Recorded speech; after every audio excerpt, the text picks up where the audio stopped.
Welcome to a master toolkit to engage and empower youth in planning. We have a really unique, wide variety of, qualifications back here. Really exciting to hear from. So first of all, I would like to ask you all to scoot up. It's a really interactive session. They'll be walking around. You'll be collaborating. So if you're at a table by yourself or with one other person, maybe combine, just so that you can get the full experience. But yeah, I will hand this over to you guys. So yes, if you can move forward, I am the unofficial bouncer, so I will bounce you forward. No, I'm just kidding.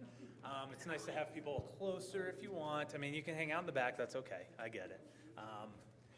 Well, welcome everyone. As they get kind of situated, no one ever likes to stand up in this big platform up here. So welcome to our session, Master Toolkit to Engage and Empower Youth in Planning. So get started here. Let everyone get situated again. Since I asked you to move, I'll wait a second. Go down there. What's that? Oh, do you need it closer? Okay. I'm too tall for the mic. Thank you. I will lean. Good to see everyone. Thank you for those that are just joining us. We're having everyone's situating, coming closer, get nice and intimate on this first day of our conference. Here's our team. I'm going to do some quick introductions. They might do a little bit more when comes their time to speak. So my name's Josh O'Hava. I am a senior planner and senior project manager with AIRS, also AIRS Associates, and have a little over a decade in public sector planning. So excited to be here. We have Michelle Pearson, who is an educator with the Adams School District, and a planner, historic preservationist, tech geek. You look at our resume, it is long. So welcome anyone to check that out. Morgan Hester over there is our newest APA Colorado Youth and Planning Committee Chair. She's also a planning supervisor down at Colorado Springs. And then we have Sandra, who is the Community Engagement Specialist Coordinator, at the City of Grand Junction. So that's our team. Next, want to get to know a little bit about everyone there. So it's going to be kind of a show of hands, grade school approach. Current public sector planners, show of hands. Okay, I would say mostly that. Current private sector planners, awesome. And let's see, did any of you attend last year's session that a couple of us did? Show of hands, 1, 2. Awesome, that's fun. All right, and I would just say real quick, a couple people want to speak up. What are you looking to gain out of this session based on what you read and what you want to get? You can show hands, I'll point like a teacher. Yes, Derek. How to make my kids interested. There you go. I like it. A couple more? Yes. I'm wondering what's intriguing, like what can we focus on to engage Perfect. that they just naturally are interested in now in their lives. Perfect. 1 or 2 others? Yes, right there. How to make things like zoning interesting to kids, which may translate to making it interesting to adults. There you go. Yep. You get the kids there, the parents kind of have to go along. So yes, over on the side. Where in the process is this toolkit development? Is it done? Are you looking for feedback? That is the perfect question to end our outreach session. Now we can all go home. No. Perfect question, and we will get to that. So as an evolution from the last couple of years, here's a quick timeline of where we are, where we've been, where we're going, all that good stuff that we love as planners. So last year we had a great session. They're not too young to plan. Pulled together a couple planning professionals. Okay, a little closer. There we go. Oh, I'm recording. So last year we had a great session, kind of kicking this off again. It's been discussed at APA Colorado for a while, kind of doing a toolkit for youth, doing different things with youth engagement and education. It just didn't catch a lot of steam. And so last year, a handful of us were like, let's do a session, see what the interest is, get people excited about it. Talked about some tools, some strategies that we've used. And it got a lot of excitement, a lot of interest from both the board that Morgan and I both sit on, as well as committees and planners throughout the state. And so based on that, we decided let's look at our committee And so that's where Morgan was kind of reached out to be part of the committee and be the chair of the Youth and Planning Committee.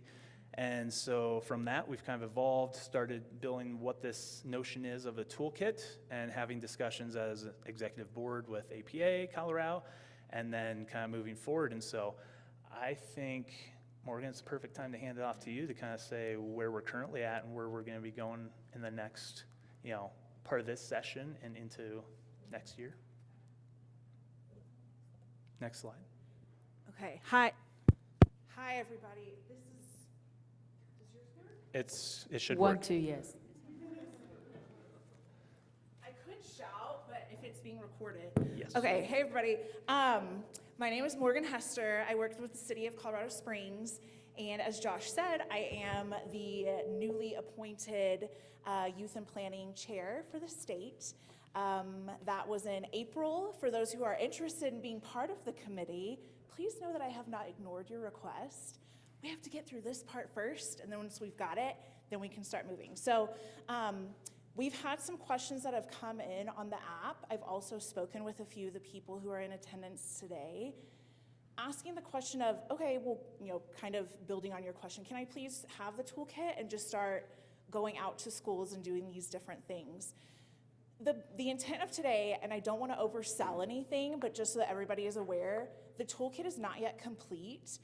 This is kind of the middle phase, and we are working on it with you all. So we'll keep mentioning that throughout the presentation, but I just want everybody to be aware of it. The intent is for those who have maybe done this in the past, they can share their information and we compile something that is truly intended to be a living document. If anybody has looked online, Florida, for example, does have a pretty comprehensive youth toolkit. We don't want to copy what they've done, but if you're familiar with that, that's kind of what we're looking towards. Does anybody know what I'm talking about? Raise your hand. Thanks, friend. I know that you do, but yay. Okay, so with this, focusing on the needs and the solutions. So the need with kids, some of the comments that came in, like how do I get my kids excited for this? How can zoning be fun for a child as well as an adult? With this, I don't want us to kind of only focus on students, but looking at school-age kids, college students, adults also. So we've got a huge spectrum of where we can share experiences. Education doesn't stop when you're in 7th grade. So maybe in the 1800s, I'm just kidding. But if we want to be able to engage with everybody throughout their life. So focusing on the needs, whenever people learn about what our jobs are, there's a lot more sense of pride for your community. They know that, oh, this building came from XYZ, a planner looked at it. So helping with that education piece.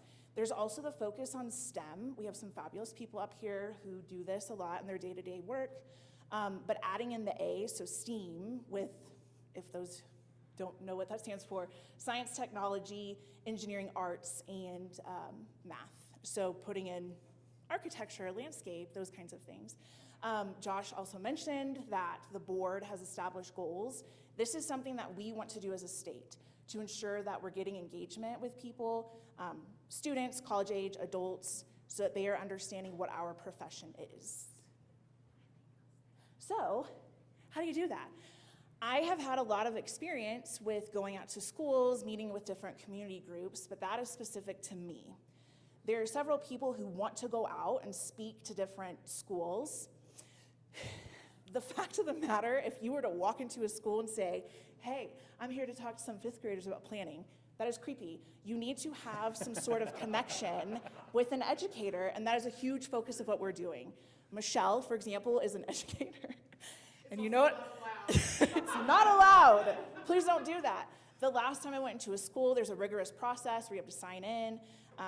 You kind of have to do a mini background check. So there is the need for how do we make those connections with educators, and that's what we're going to talk about today. But also focusing on schools, community organizations, not limiting yourself, which is something that Sandra is going to focus on as well. Speaking with Neighborhood University, for example, which I'm doing again next week. Those are adults, but whenever you're sharing the information about a profession, it really changes the dynamic of how people participate publicly. Okay, next. So, how do we do this? Where do we start? The toolkit. Again, it's not yet complete. This is something that we are hoping we will have input from this group as well as others and ourselves. And the resources that we will have, I think there's some questions that this will also help with the response. What do you say? I mean, you can make something up, and I can make zoning sound pretty fun, but how do you ensure that that is something that is even beneficial for the students? The really exciting thing is that we are ensuring that the information that we share with y'all is focusing on the required curriculum for these students. Yes, so that's why the toolkit will be a huge asset. And I mentioned this already, but it's a living document, so we will be able to make changes as necessary, again, with the input of this group. Okay, use this one, because apparently it works. Okay, can you guys hear me? Okay, Sandra Nunez Curry with City of Grand Junction, and how I ended up in this group, I think is something interesting to share. My coworker, Nicole, overheard a conversation I was having with other coworkers about how can we engage youth or schools. And we were kind of like, oh, we've done this a couple years ago, but we haven't, and there's no continuation. And then she came out, and she just enlightened me with all this information she was doing at her previous job. And then I reached out to APA, and I got in contact with Josh, and here we are. So this is a community effort, so your input for today is gonna be extremely valuable for us. So where to begin? My advice is that you reach out first. Why? Because you know your bandwidth. You know why you can share. You know who are your good speakers and not so good speakers in your department where they will hate to go to a school or to university to talk about this. Really good ways to initiate this is invitations, just sending an email from the planning department, just saying, hey, starting the school year, we are wondering if you have any of your units in the STEAM area or in your history area that you would like us to come and talk about planning. Also, if you're interested in other topics, please let us know. One of the things is that you want to make sure there is one person or a group in your department where the contact people. Why? Because this is when we turn into bolas, we say in Spanish, when we turn into balls, and it's like, who got that email? Who said that? Who's the contact? Are you going? There's a background check to do. Who printed out? And it's just gets a little messy, and it creates this anxiety for the schools, the teacher, and for us too, since we're all extremely busy in our jobs. So other things to try to schedule ahead is to make sure you print out and look at your school district, your planning office calendar, your overall city calendar. Just make sure that you don't go the Tuesday or after Labor Day weekend where nobody's gonna be there and you're probably gonna be the sub of the sub. So just making aware that your visit is valuable and that your visit is going to make a difference. Another one is holidays. That's a hard one. You're gonna, unfortunately, sometimes teachers, I used to be a teacher, we like to approach and say, hey, I'll be gone.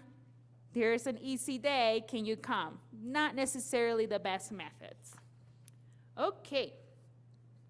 Like we talked, send a generic email invitation, school principals, districts, or to your curriculum developers. Once again, why? Because you have this STEAM fact in there, and they can do that contact for you for all schools. That way you're not emailing every single art teacher in your district, every single math teacher in your district. They are the ones who oversee all those departments, so that will make your life a lot easier. Communication is gonna be hard at the beginning. Why? Because we're just starting on this. So make sure that you just keep trying, building trust with those teachers, and once again, that yearly letter, that yearly email, it just tells them, hey, I'm here, I wanna engage the community. Another really good way that when I was working for public libraries is that we had in our website a page where teachers or any advisors or anything like that could request a talk. That was really handy because it went to the team that was designed to do the outreach, and we knew which school, what grade, and in that same form, you can ask, what is your focus? What are the students like? Do I need to think about any accommodations? Do we have English learners as a second language, or do I need to bring my slides in Braille? How can I do that? That is the best way to do that. Now, the only thing is that that can be a little bit tricky because, for example, sometimes in our websites we put the planning department visits you versus planning department visit. That can be taken like, we're going to your school or you're coming to us. And I learned that the hard way. And then there was a bus with 60 kids. It's like, what do we do? It was us going to them. So just be mindful of that. Another good point is that the transportation of students. I know it's something that you might think that's a you problem and not a me problem if you're opting for the option of having them come to your office and take a look what planners do every day. I just suggest to partner with Rotary groups or any grassroots groups in the community that can supply and help out with the monetary compensation for buses. Bringing kids and busing them, it does cost money. Okay, get ahead of it. Do you guys like my joke? I think it's cool. Okay, getting ahead of it, something very simple. We talked about an email, is drop off a brochure. Why? Because an email, you receive more than 20, 30 emails a day or per minute, or I don't know. So the brochure is something that is physical. They put it on their desk, and even when that gets buried, they'll find it. So nothing fancy. Bless your heart if you know how to print out a brochure. There's something I cannot do. But just a way that you can present. I'm a planner. I work for the city. I work for the county. I'm from a private company. My overview of the visit I'm proposing is 10 minutes with this, 5 minutes with this, 30 minutes with this, so that teachers know how long the students are going to be engaged to. Another very good point is that most teachers are going to go to their principal to say, hey, is this visit okay? So it will be really good if you already put in there, what is the impact? Why is this visit important, short-term and long-term for your students? And the other one is add pictures. Sometimes when people say they're coming to do what? Zoning, code and development. What is that? So just having those visual aids that are going to help, perhaps the principal doesn't know everything about planning, that's going to help them see how this activity is going to work out. Okay, and the other one is don't limit yourselves. Don't only think that you're going to schools. Please think that there are universities, colleges, after-school programs. Those are huge, nonprofits, mentoring programs, and other municipal programs. So group discussion number 2, building relationships. How have you built relationships with your local schools and organizations? So don't be shy. A couple show of hands here. So what I can kick off with to get people thinking about this a little bit is when I worked on the public sector, I built relationship with the school throughout the year. I think oftentimes when you go and approach schools, it's, hey, we have a project, we want to engage with the students or the schools. And then you get the engagement, you're like, oh, thanks, it'll be in the plan, or look for it in the plan, and then you kind of move on. You don't keep those long-term relationships, and also thinking outside the box, different relationships. So I got involved with the school planning committee, especially as a planner, pretty smart, pretty good thing to do. So you kind of know what's going on at the school, kind of the different relationships and what's going on in growth. And you can kind of have the yin-yang relationship and build that relationship there. Similarly, it's kind of those outside organizations. That's how Michelle and I met many years ago, was with History Colorado, and a lot of the effort she does with historic preservation in the state, working with youth committees there and youth projects in the summer. And then that's kind of evolved over the years, and it's been presenting with kids at conferences, presenting student work, their relationship with planners and planning projects. So kind of a little show of hands, curious if anyone else has some outside the box thinking ideas. Yes? Well, this isn't necessarily an idea, but I work for the Regional Transportation Program in San Miguel County, and we make a real effort to coordinate our bus routes with the students. And, you know, if we have a relationship with the local school district, and actually there's a private school there too, we also have a relationship with them. So it probably would not be a big ask to get in Yep. the school, if that was something that we had the bandwidth to do. Yeah, and it's great to build those long-term relationships with educators, you know, because then when something comes up, like when Michelle had a class and they wanted to talk about planning, she called me in. This was kind of at the beginning of COVID, mid-COVID, so it was virtual. So looking out the classroom, and we kind of discussed questions ahead of time, so that way the students had questions and Michelle had questions to kind of ask of me. I kind of knew what the answers were going to be because we already discussed them a little bit. But then having students after the fact saying, oh, that's what a planner does. So my mom's a realtor. When she calls in, has, you know, a zoning question, you're the type of person you talk to. And it's like, yep, amongst others, yep, the planner is one. So, but again, it's about those relationships, that long-term relationships, and just staying in touch with individuals. So any other thoughts before we transition? Yes, right here. At the college level, the relationship we've found is somebody who's a graduate of that program and has a relationship with the professor and says, now that I'm involved in actual working as a planner, they come back and they are the best ones to present that information. And then also at the college level, this is getting kind of niche-y, but they need projects, they need stuff to work Yup. on, and we develop long-term relationships year over year with, now we have Yeah. one class, we'd like to do it again. Yeah, It's harder, I think, at the high school and elementary school level to keep that continuing relationship going. yeah, and that's a great one. So in case everyone didn't hear, it was about the college relationships and building that with both graduates and then also just the faculty there. And I did something very similar when I worked in Windsor many years ago, and partnered with an adjunct professor there to do historic preservation work and have the students come in, and they did historical surveys. They needed the project, the community needed the project, and it was kind of a win-win across the board. Gave them great exposure. They were able to present in front of town boards, have open houses. So again, a lot of great learning experiences for them. Any others?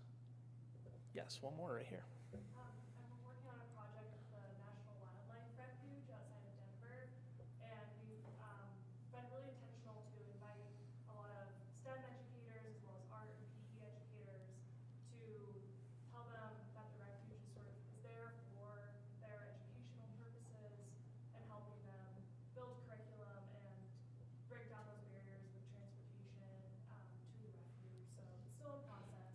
Yeah. But we're hoping to really build those relationships over time. Yep, and that's exactly right. It takes time. It's not just a pop in, pop out kind of thing. I mean, you got to build the trust of the school district, especially if they're going to put you in front of their students, and have the parents be okay with that as well. So that's a great effort. Sounds great. All right, move on to the next slide here. Okay, that's a good segue. So what happens if I had a beautiful relationship with the school district or with the college, and then I get another professional opportunity and I leave? Boom, that's cut. Some way to avoid that is by creating an entry log, a living document that you can pass on to the person or whoever's gonna take that outreach part of it. Something that entry log is the name of the school, the teacher. So we say, from Pomona Elementary, who's the teacher? Oh, it's Mr. Clark. Okay, I know who he is. The subject, what are they teaching, the classroom size, this class is 65 kids. Are you gonna only send one planner? Probably, and I hope not. Send more help there. Another one is special accommodations for student. We need to get ahead of this before it happens and we're in a situation that we're stuck and we're just not looking like we were prepared. So it's important just to ask those questions. Do I need to have accommodations? Do any of the students have paras with them or anything like that? Learning expectation, just really asking the teachers, what do you want your students to get out of this session? Request also, what materials do I have to bring? And then just a summary, how did it go? This is not for you to be sharing with the people who are doing the outreach, this is just internally.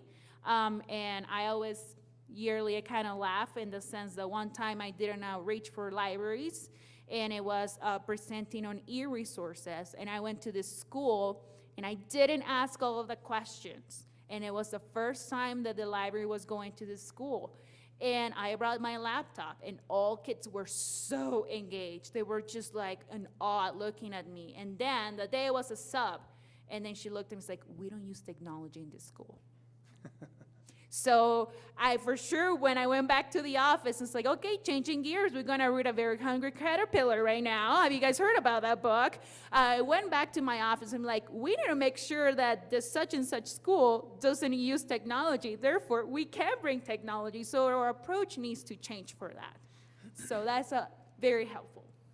Now I'll pass it along to... Okay, so I'm gonna, thanks. So now I know you guys are sitting here thinking, okay, I've done some of this, or maybe I've engaged in part of this. Now I'm gonna tell you the next, because I'm all about the back door. Let's look at the hacker way to do this, okay? I'm just gonna be upfront, because there's ways that this really works. The baseline you were just given is the best. That's a professional way to go about it, and that's really the first steps. But I also know what it means to be in the classroom, so does Sandra, when we are sitting there and we're up to our eyeballs in 100 different things. So just as she mentioned, STEM programming is huge. And when you think of STEAM programming, I'm really gonna stress to you that you need to think out of the box in regards to that. When you think about art, architecture, landscape design, all of those different pieces, that fits into the art context. Are you reaching out to art teachers? I love the wildlife refuge. Thank you for that, but are you reaching out to social studies teachers to talk about the civic engagement that happened around the wildlife refuge, the continued partnerships with stakeholders? There's a lot of piece in content area that can bring you more visibility, and that's really important. You know, we mentioned librarians, but I also want to mention a key point here. In most of our school districts in the state of Colorado, we do not have full-time librarians across the librarian district. That means that you may have a public librarian, but in my district, I have 2 certified librarians in 36 schools. Everybody else is what we call a digital literacy professional. That means they may be a teacher librarian by trade, but are focused on technology integration and other tasks. So the traditional librarian piece doesn't always fit. So ask, the librarians are the core of the school, the libraries are the core of the school, but if there's not a librarian there, that may often be a dead end, okay? Let's talk about the backside. If you can't figure out how to reach out, oh, that's pretty easy. Go to the school website and see who's running the clubs and see who is listed as the contact person. Gifted and talented programming. They're often looking for extension programs and community engagement. We know Boy Scouts and Girl Scouts, but think Boys and Girls Club, think YMCA, think about municipal daycare programs, because daycare programs are now reaching through middle school up until 8th grade for safety of students. So there may be an opportunity for that. So you might think that way. Also, PTAs are fantastic. Most parents are gonna want their children to engage in conversations around dual pathways, around different things that they can do as they're becoming a professional. So you can reach out to that PTA, and I'm gonna tell you right now, a lot of times you'll get more leeway with the PTA than you will getting in the school, depending on the time of the year. Right now, people, you do not want March or April. Nowhere in Colorado are you gonna get in between mid-March and the end of April, no matter how much you beg, because it's state testing. And I'm sorry for that. It makes me cringe. There's the creeper for you in the room. For me as a teacher, we have to do it. We're federally mandated. but we are not allowed, even in our district, to bring guests in during that time. It's a secure piece, and we're often not allowed to use technology during that time as well because of bandwidth requirements for other schools that are testing at that time. So there's kind of a dead zone for that, usually about March 15th, right in there, to about April 15th. So know that that's happening as well. But you can often get in with PTA or an evening activity. Career fairs are huge. If you have not accessed via career fair, this is a big thing. I know Denver does a huge one out at the Denver Western Complex. I know that Adams County Partnership does one as well up in Adams County. This is a great avenue. We're talking 8,000 to 9,000 kids in 2 days. You will be exhausted and you will be flattened. But I'm telling you, it's good. But they're all given. They dress professionally. They craft questions. They come and they ask, okay? And it's part of their study piece. We did this virtually, but you can do it in person. Think that as well and contact your district. That's a huge piece. 80 to 90% of your teachers are gonna tell you because of something called GVC, Guaranteed and Viable Curriculum. Has anybody ever heard of this? Welcome to No Child Left Behind 20 years ago. Has anybody heard same page, same day instruction? Okay. There is a movement in some schools, depending on the needs of students, to be in the same curriculum pathway at the same time where teachers are within 2 to 3 days of each other. Okay, I'm gonna own it, and I probably shouldn't put this on record, I'm not that. Okay, and there are a lot of teachers that aren't. But we have to meet our state standards. We have to make sure that we're doing that because one of the first check boxes we have is this relevant to your curriculum, yes or no? If you check no, that you don't come in the building. I'm gonna be honest, it's a district mandate. And it's not just Front Range, it's other places as well. There's a good piece to this, and I'll tell you that in a second. Trades programs are huge, they're exploding right now. Students who need that hands-on piece, I'm a mom, I have 3 boys who went 3 pathways. College, landscape design and architect, historic preservationist, 4-year pathway. My other one went community college, is doing accounting and getting the degree. The final one, GT, probably my smartest one on it. Lord help me, he kept me running from, day he was born. He is welding large equipment, absolutely hands-on kid. He's making double what I am as a teacher right now. Double. We cannot get tradespeople. You know this, right? You're out doing historic preservation, you're doing city planning. We can't get people to do these jobs. And our kids are interested in them. So your pathway, it may not just be the traditional classroom, it may need to be that trades piece. But here's the best piece. And it's been a very tenuous experience.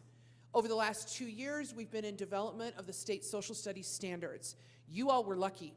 You got 4 people on that standards committee that believed in what we do as planners and preservationists and community outreach and all these different things. And we went in and made sure that the #1 thing that students have to do in social studies is use a primary source in a critical thinking manner. Guess what that opens the door for you as? You all use maps, right? How many of you guys use maps? Yeah, photos, images. Does this sound familiar? All primary sources. Okay, you just gave your pathway into the classroom for stakeholder involvement.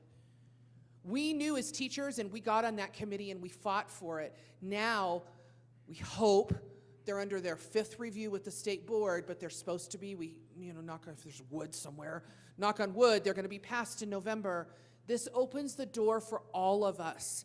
As planners, it allows us to bring our sources, our jobs, our conversations, our civic engagement into the classroom with the state mandate that it has to be taught. So that's a huge piece, okay? And it's on a civic standard, it's on a history standard, it's on an economic standard, and it's on a geography standard. So it is all 4 major content areas of social studies. So once you've got the connection, then what do? Okay, I'm about the down and dirty. I'm not gonna mess around. You've got stuff to do. We have stuff to do as teachers, and we have a whole lot of after-school stuff going on too. So this is what we have, but planning is key, and you've gotta get that done. You guys know that. You know it because you plan for city hearings and city meetings and all of that. We as teachers have to submit lesson plans. We have to know where we're going, how we're going to get there, and it goes exactly to what we just talked about. Those accommodations are huge. Anybody want to take a guess? I'm just going to ask you this. I have a 4th hour class, okay? 36 kids. How many languages do you think are in it? Guess. 4? Nope. Higher. No. 14. I have 14 languages, and in those 14 languages, I am translating 11 documents, instructions, working with English as a second language for my students to work in their English language pathways, right? Guess what the number one common denominator is? A map, an image. Those pieces are excellent instruction. So when you're coming in as a planner, you need to think about asking that question, because we as teachers are going to help make that happen. We're not expecting you to do it, but that's the nature of our classrooms. And I'm in a northern Denver suburb, Broomfield classroom. Okay? This is normal. This is not just me. My entire team of 8th grade, so I'll just tell you across the board, in 8th grade, 360 some kids, and out of that we have over 100 second language, and out of that 174 of them are newcomers who have just come to us with their monolingual language. Pashto, Afghan, Chinese, Vietnamese, Hmong, Spanish. It goes from there. But what we do as planners, the things that we do and discuss, they can discuss too. And let me tell you, never ask a middle schooler if they can translate with a buddy, because they got it down. All that means is Google Translate on a Chrome. You're going to see it pretty transparently. They translate faster than I do. I mean, I had somebody win Kahoot yesterday purely in translation because I was all the way back on Google Translate 5 questions ago. Okay, I'm telling you, they got it down. And one of the reasons they have it down too is because most of our kids have mobile devices and they're faster than any of us texting, right? And they can also text with their eyes shut. Have you seen them do it? Because they're not allowed to have them in the class all the time, so where do you think they're texting? In their hoodie. Seriously. And they can seriously text that way. But when we use devices, instead of telling them to put them away and use them instead and engage, which we're talking about those engagement pieces, right? And we're asking them to take a poll, take a picture, annotate something. If you're doing that type of thing in the classroom, you're rock star in it. And we're getting through those pieces. This planning form goes to exactly what my colleagues have spoken to.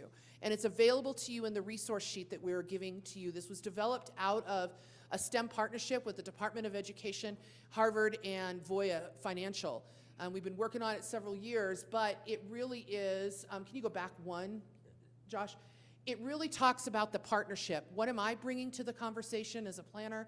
What am I bringing to the conversation as a teacher? What are our shared outcomes? Because for good or bad, it's not just about our outcomes in the classroom, it's about y'all's for the city too, right?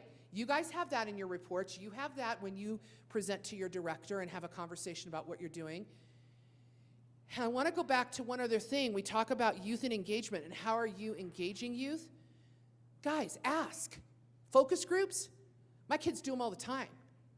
I was manning one this morning between 6:45 a.m. and 9:15 a.m. with 45 kids, and guess what they were giving feedback on? The redesign of a portion of the Washington, D.C. Mall. So they were looking at maps, talking about memorials, and having a conversation about planning. And they did it, and they don't get anything else except a free homework assignment from Pearson, okay? But they were online, and they were online in droves. This planning form will help you with that, and we've given that to you to help you have some thinking. Establish personal connections. Don't be afraid to have those personal connections, and be human. Josh will tell you, he's come in and worked with my kids enough. My kids will just flat out ask, what, you were wearing a sports shirt virtually. And they all wanted to know what the shirt was because they could only see you from part way up. And Josh, you know, because you're on a screen, right? Okay, there's no filter in middle schoolers. Okay, there just isn't, right? And they just flat out asked you. So they have no fear. There's none. So there you go. The other thing you need to think of is when you talk about engagement and we talk about getting kids, think age. A 10-year-old is going to have a 10 to 15-minute attention span. A 14-year-old is going to be about the same, 14 to 20 minutes. Now, that doesn't mean you can't do an hour to an hour and a half presentation, but it means that you need to chunk it down. And so that's where we're going to go here. Josh? And how much different would I have looked if I wore a sport coat, tie to those students? They'd raise an eyebrow and go, are you real? Disconnected right away. I mean, you know, the kids are what it is. I mean, they're just very transparent about it. So see right there, this, you can QR code this right now if you want it. It'll be in the slide deck that we share with you. Voya worked very diligently with teachers across the nation. These were teachers who were STEM Teachers of the Year, National Teachers of the Year, State Teachers of the Year, and our Department of Education, and also Mrs. Biden and Mrs. Obama. We had the chance to work with them to develop these STEM career engagement guides. There's 3 of them, elementary, middle, and high school. I would encourage you to take a look at them. They're pretty thick. You know, kind of a little bit of reading. They're 3 pages. But all this stuff, all the fantastic stuff that was mentioned about the log and the connections and the tracking guide and these resource banks are all in there. It's suggested to do that. APA is on the right way. They're on the right path. You guys are going the right direction. These will help make sure that you can get there. And for you guys who are going into the classroom and you're like, okay, I just need a refresher, this is what you should be doing for best practice, okay, in education. All right. There you go. Y'all ready to run through a wall? Because I am. That hyped me up. Okay, so thank you, Michelle. But again, the point of today, to share the resources that we do have and then hear information, not just from us, but thank you for those who have shared whenever we've asked the various questions, because we're doing all of this together as a state and wanting to create some sort of document that all of us can use, that if you think, I'm gonna go talk to a 2nd grade class, what do? You can just pull the information from what we're creating and working on now. So talking through case studies, the mention of different trade careers, different groups, organizations, school. So Josh and I are gonna fly through this, but the first example, in a previous job, having a drafting class come to the planning department, half of them had no idea that you could have a job in the public sector working as a plan reviewer or a planner.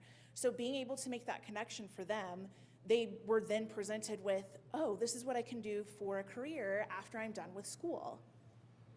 I mentioned, don't limit just to school-age kids, but adults. So something that Colorado Springs does is Neighborhood University, and I lead the focus on planning, and so talking about how do you make zoning fun?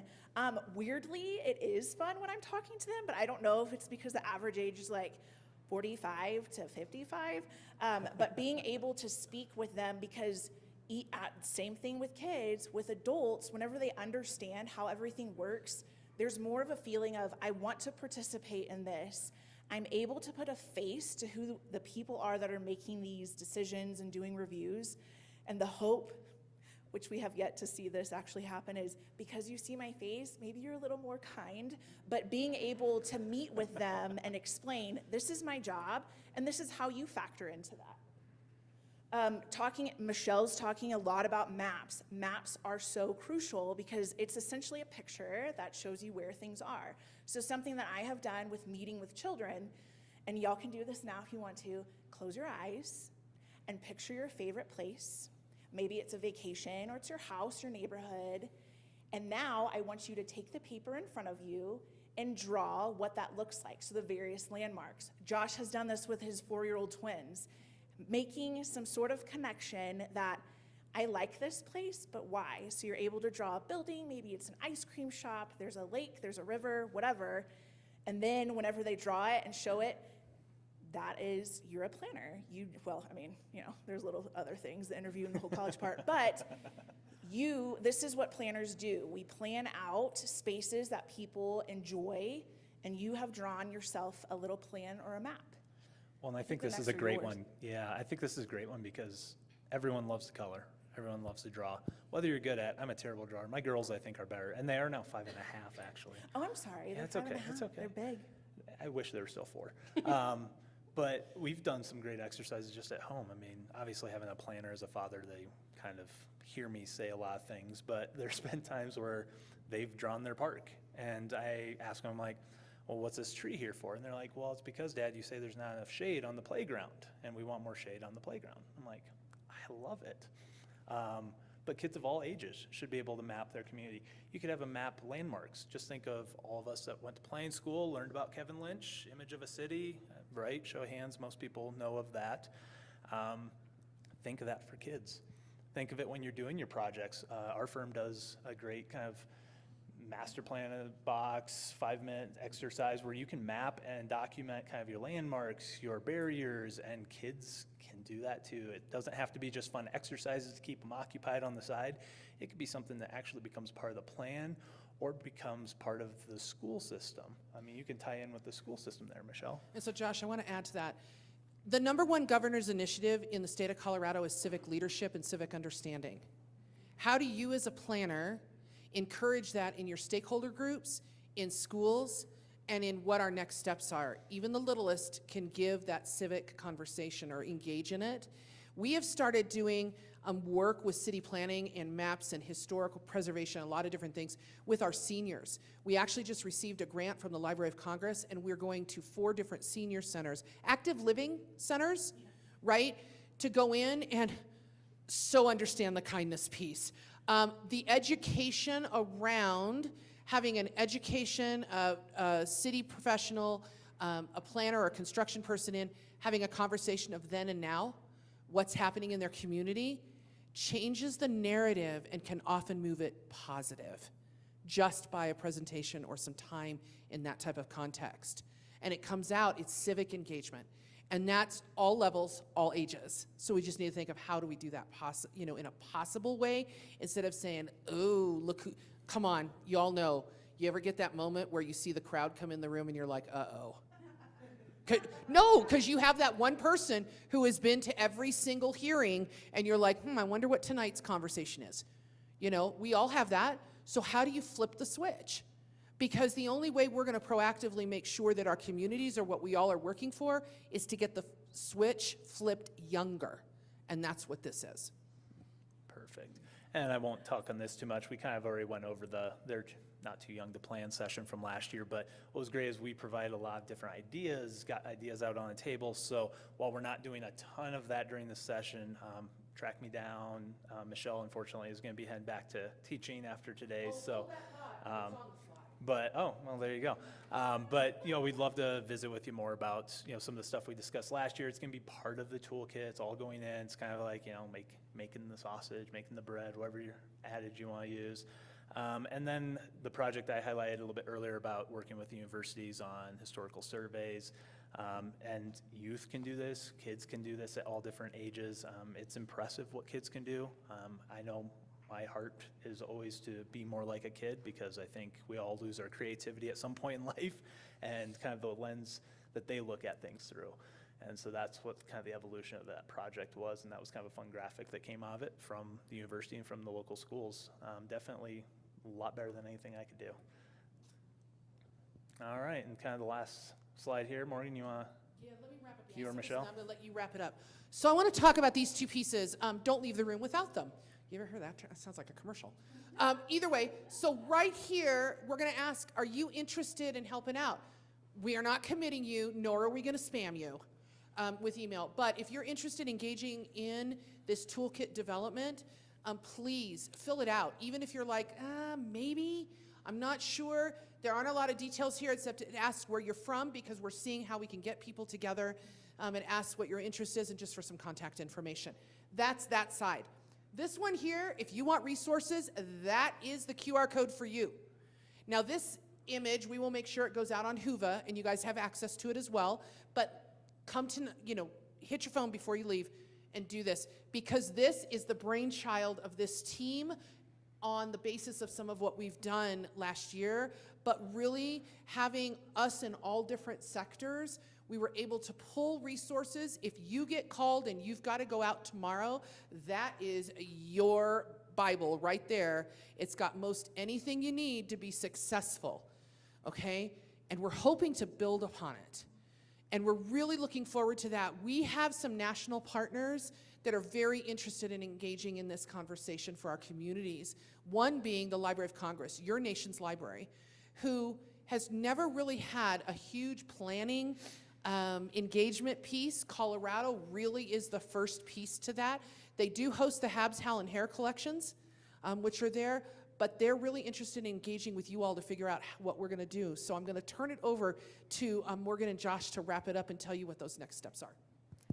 I'm just gonna quickly say something. Another barrier that will help us working, a barrier that is going to get eliminated if we work as a team is the budget. Sometimes we want to give students an amazing experience, and as much as we want it and we don't have the budget, we can give it to them. So if we share, if we pass the hat and we'll put in something, maybe in the library we can put in a kit where we have some nice Lego sets, so build your city set or things like that that can just circulate around. Do you want to do the grant first before I wrap it up? Do you want to highlight it? I don't know. Do you? You do it. It's all you. You. Okay. So you gotta have fun, these things. So what we're gonna be doing moving forward, and Michelle alluded to a lot of this, is bringing planners and educators together throughout the state through a series of workshops. And series 1 to 2, 3, 4, depending on what the grant funding is, and that opens the door to my next segue of grant funding. So working with the Library of Congress and their Teaching with Primary Sources group, which I had the great privilege of presenting with Michelle and Laura, who unfortunately couldn't join us, but she was credited for a lot of the work as well on our session about teaching with primary sources education. It was a lot of fun. So got out there to educators about planning as well. But we are working to pursue a grant, and that would be with APA, kind of in the driver's seat of that, to help bring planners, educators together so we can have the discussion, start to build out these different toolkits and abilities, which I will let Morgan kind of expand on, but that is the plan over the next year-ish, and the goal is hopefully next year, if the selection committee picks a session from this group in the future, it would be kind of a recap of what's happened with those workshops and kind of where the toolkit is at that stage, because as we all know, we could pull the Florida example we talked about earlier, some of those other examples online. Looking them over, they have some great content, some good information, but they're unique to that area. They're unique to those schools, those educators, their curriculum, their planners and the way they plan there, which is very different than Colorado and how we do things here. So the goal is to make something custom and unique to Colorado by utilizing these different resources and tools. So, Morgan? Thank you. So with that, bringing the focus back to the Youth and Planning Committee, for those who are interested in participating, please let me know. We don't have emails up here. My name is Morgan Hester, pause for effect, morgan.hester@coloradosprings.gov, or you can email yip@apacolorado.org. But this, again, this is kind of like the first step of reimagining the Youth and Planning Committee, wanting to share these resources with y'all, build upon what we already have today. So with the grant that Josh mentioned, we will be working on that this year, which is very, very exciting because it'll be something that's specific to us. With what Michelle mentioned, the governor's goals, but also the Colorado board, the APA board, we are focusing a lot on education. There is a need for engaging with the community at an early age, as Michelle said, so that we can kind of get in earlier that we really are good people and we're trying to benefit the communities, but wanting to educate everybody so that things are a little better for us, but also the communities as a whole. So again, please reach out to me if you are interested in being a part of this. This will be a huge collaborative effort. It's not something that, I mean, the 4 or 5 of us plus Laura really kicked ass. We did a really, really good job, with getting the resources that we currently have together, expanding on our different experiences, but you all have experience as well. And we want to have this as a group effort for the state, really showcase how excellent we all are and what we are doing in our communities. So that is it. Next That's slide. it. I think we have one more. That's the Oh, last no, slide. we consolidated. Yes. Please let us know if you're interested. Yes. With that left click and take resources home with you on the right. Yep, Yeah. and I would say the QR code on the left, the goal would be that while it compiles a form, it would all come through the Youth and Planning email that you get from Morgan. And again, her email with the Youth and Planning Committee, you can find that on the APA Colorado website as well. So those are a couple different options. Yeah. to I find have her my email. business card in here if you want to talk about how to reach out schools that are diverse, extremely diverse. I have it in English and in Spanish. That one thing, I only brought one, so bring your phone and take a picture. We have like 3 minutes. I Yeah. apologize. Some Do questions, y'all have any comments. questions? And we're around. You'll see Yeah. Morgan and I through various things with the board and other things throughout the day. So track us down, ask questions. That's what happened last year, and actually that's Yeah, we talked about Legos. or If y'all went to Legos. the Lego presentation, that's our friend Josh up here. Yeah. Yes.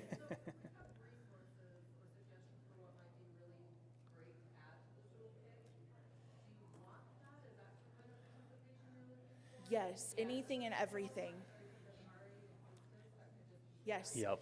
And with that said, so if you'll visit the website for youth and planning, the website as a whole is being overhauled because we do have to match the national standards for APA, but we do have some links that I put up there a while back, but we want to expand upon what we have. So please do not feel limited. Thank you for asking that. Do not feel limited. If you see something, well, someone already kind of did this. No, everything is very specific and it's going to benefit somebody because maybe it's tailored in a different way that could be helpful. Send it to us because this is a living doc and we're just continually adding. So what you've got, we will make sure it's added. Any other questions, thoughts, comments?